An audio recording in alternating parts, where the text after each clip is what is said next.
Si chiede come Veneto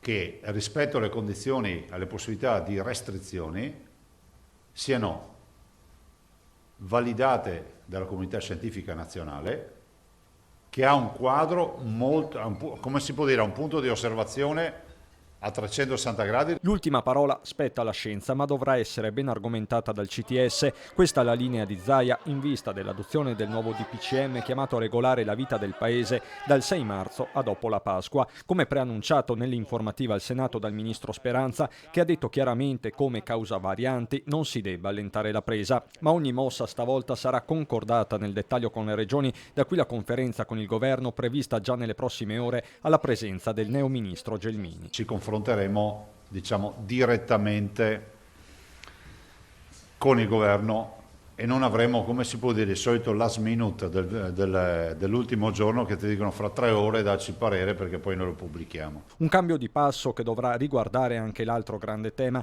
quello dei ristori, collegato anche qui a un provvedimento del governo fermo da troppe settimane. Conoscendo anche l'operatività dei ministri, conoscendo anche la serietà, mi permetto di dire, del ministro Franco, che conosco, Daniele Franco, io immagino che ci sarà quantomeno un approccio nuovo e io spero che l'approccio sia riferito al fatturato, al delta del fatturato. Chiaro come il tema delle riaperture sia legato a quello dei vaccini ancora a rilento, da qui un nuovo appello alle istituzioni comunitarie. Ci sono dei vaccini che sono stati utilizzati in giro per il mondo in maniera importante, parlo del cinese e dello Sputnik, io dico, allora continuano a dirci che non hanno presentato le pratiche, però se ne manca vaccini, qualcuno si prende anche la briga di prendere queste pratiche, vediamo se vanno bene questi vaccini.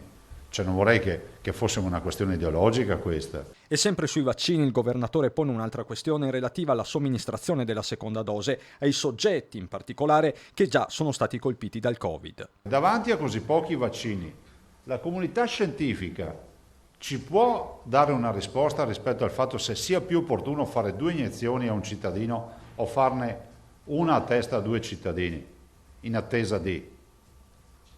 È meglio un po' di copertura per tutti o tanta per pochi? Zaia, che in ultima battuta ha smentito una notizia di agenzia che ha fatto il giro del paese, secondo cui era stata firmata un'ordinanza di chiusura delle scuole in Veneto, un errore che per qualche minuto ha creato uno tsunami di reazioni poi rientrate.